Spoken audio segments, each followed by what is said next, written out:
કચ્છ ઉત્તર ગુજરાત હજુ 24 કલાક માટે સાવધાન। હજુ 24 કલાક ઘણા ભાગોમાં માવઠાની આગાહી છે। સાયક્લોનિક સર્ક્યુલેશન વેસ્ટર્ન ડિસ્ટર્બન્સ સક્રિય, કેટલાક ભાગમાં ભારે પવન સાથે કમોસમી વરસાદ થવાની આગાહી વ્યક્ત કરાઈ છે। આજે બનાસકાંઠા, સાબરકાંઠા, અરવલ્લી, દાહોદ, કચ્છમાં હળવો વરસાદ પડી શકે।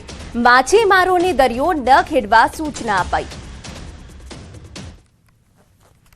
कल भी एक्सपेक्टेड है आइसोलेटेड प्लेसेस में, जिसमें कि बनासकांठा है हमारा, और जो साथ साथ राजस्थान के लगते डिस्ट्रिक्ट्स हैं बनासकांठा के साबरकांठा, अरावली, महिसागर, दाहोद, पंचमहल, इसके साथ कच्छ, और अगर साउथ में देखें तो अमरेली, भावनगर इत्यादि में थोड़ा सा हम आइसोलेटेड रेनफॉल एक्टिविटी एक्सपेक्ट कर सकते हैं। અને હવે આગળ વાત કરીએ માવઠાનો માર તાત બેહાલ।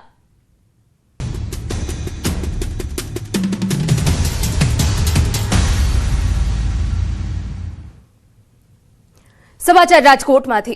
કમોસમી વરસાદના કારણે બેડી ગામમાં નુકસાન થયું છે। ઘઉં, મકાઈ, ધાણી, ફ્લાવર, કોબી સહિત ખેતપાકને નુકસાન થયું। બેડી ગામમાં આવેલા એક જ ખેતરમાં 15 વીઘાના ઘઉં આડા પડી ગયા। છેલ્લા 4 મહિના દ્વારા આ ખેડૂત દ્વારા સતત મહેનત કરવામાં આવતી હતી। ઘઉંનો પાક તૈયાર થઈ ગયો હતો અને લણણી લેવાની તૈયારીઓ હતી। એ પહેલા જ ભારે પવન સાથે આવેલા વરસાદના કારણે ઘઉંના પાકને મોટા પ્રમાણમાં નુકસાન થયું છે।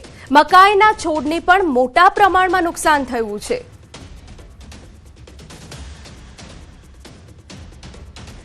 તો એક જ ખેતરમાં 15 વીઘાના ઘઉં કે જેને નુકસાન થયું છે। આ બે તસવીરો અમે આપને બતાવી રહ્યા છે કે જે કમોસમી વરસાદ પડ્યો છે તેના કારણે જગતના તાત ઉપર સંકટના વાદળ ઘેરાયા છે। રાજકોટ પંથકમાં પડેલા કમોસમી વરસાદે રાજકોટ શહેરના અને તેમજ આસપાસના ખેતરોમાં વિનાશના દ્રશ્યો વેર્યા છે। હું આપને સીધા દ્રશ્યો બતાવવા માંગીશ। આ છે ઘઉંનો પાક।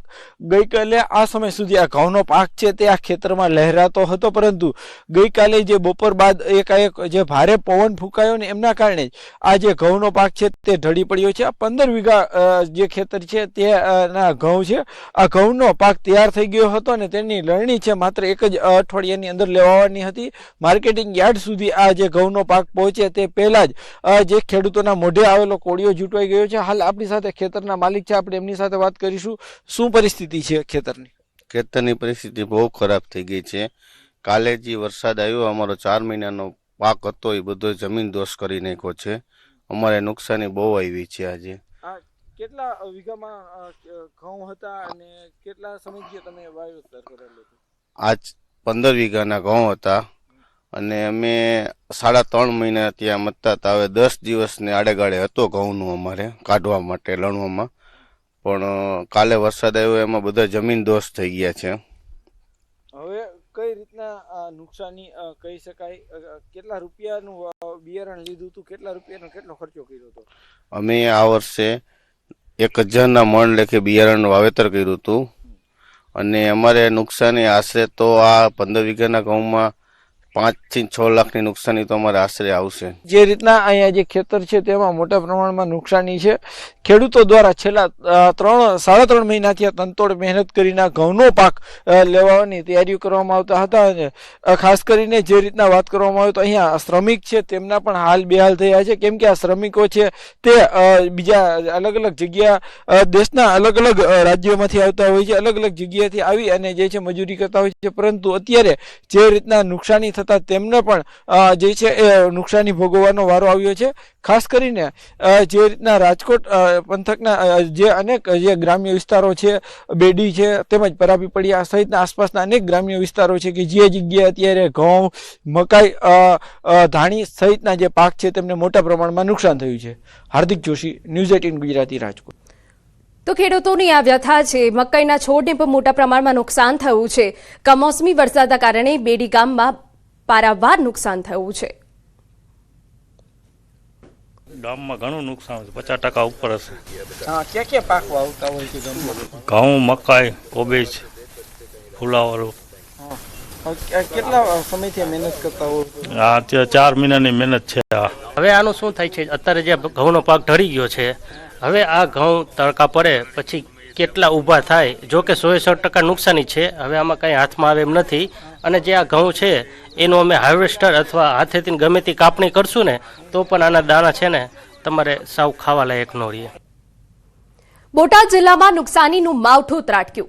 જિલ્લામાં આવેલી આંબા વાડીઓમાં મોટું નુકસાન થયું. આંબાની વાડીઓમાં કેરીઓ ખરી પડી. ખેડૂત દિલીપ સાબવાએ આપ વિધિ વર્ણવી.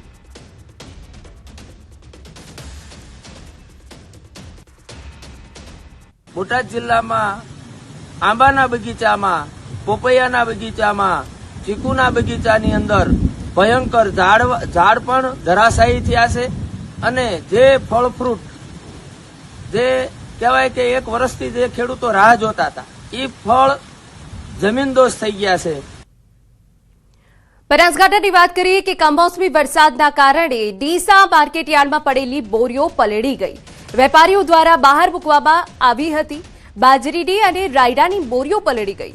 માર્કેટયાર્ડની સૂચના બાદ પણ વેપારીઓએ ગંભીરતા ના લીધા, જેના કારણે બાજરી અને રાયડાની બોરી પલળી ગઈ.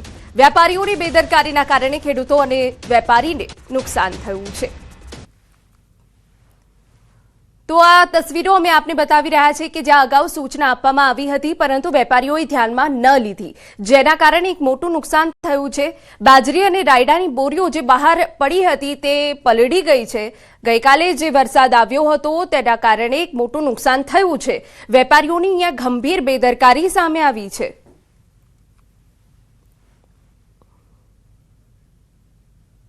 રાજકોટ જિલ્લાના જેતપુર પંથકમાં કમોસમી વરસાદના કારણે ખેડૂતો ચિંતિત બન્યા. જેતપુર તાલુકાના મેવાસા ગામમાં અચાનક વાતાવરણમાં આવેલા પલટા બાદ ભારે પવન સાથે વરસાદ ખાબક્યો હતો. મેવાસા ગામમાં મોટા પ્રમાણમાં તૈયાર થયેલો ઘઉંનો પાક જમીનદોસ્ત થઈ ગયો. મેવાસા ગામમાં અંદાજે 25 વીઘાથી વધુ જમીનમાં વાવેલો ઘઉંનો પાક ઢળી પડ્યો, જેના કારણે ખેડૂતોના મોઢે આવેલો કોળિયો છીનવાઈ ગયો. જેથી મેવાસાના ખેડૂતો માંગ કરી રહ્યા છે કે સરકાર નુકસાનીનો સર્વે હાથ ધરે અને અસરગ્રસ્ત ખેડૂતોને યોગ્ય આર્થિક સહાય ચૂકવવામાં આવે. માવઠાના હિસાબે ઘઉં બધા ઢળી ગયા છે અને કમોસમી વરસાદ થયો, આવું ખબર નહોતી કે વરસાદ આવશે. અને ઘઉં અમારે 3 મહિનાના થઈ ગયા છે અને પાક હવે પાકવાની તૈયારીમાં હતો અને વરસાદ થયો, ઘઉં બધા જમીન હારે ચોટી ગયા છે. એટલે ચોટી જાય એટલે એમાં કઈ પાક લેવાનું ન રહે, નીચેથી હળી જાય.